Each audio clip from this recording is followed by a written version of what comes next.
பஞ்சகல்பம்.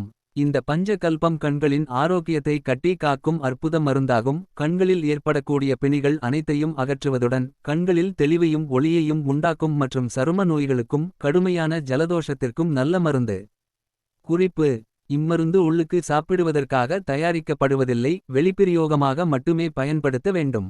தேவையான பொருட்கள்: நெல்லிமுள்ளி 30 கிராம், வெள்ளை மிளகு 25 கிராம், கஸ்தூரி மஞ்சள் 15 கிராம், வேப்பம் வித்து 10 கிராம், நற்சீரகம் அல்லது கடுக்காய் தோல் அல்லது ஆவாரை இலை 10 கிராம்.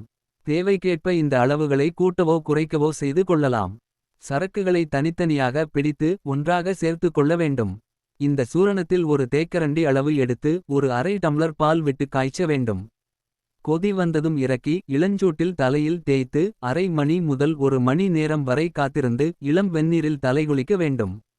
இவ்வாறு வாரத்திற்கு 2 முறை தேய்த்து மேற்கண்ட நோய்கள் குணமாகும். மேலும் சொறி சிரங்கு போன்ற சரும நோய்களுக்கும் சூரணத்தை பாலில் கலந்து பாதிக்கப்பட்ட இடங்களில் மேல் பூச்சாக பயன்படுத்தலாம்.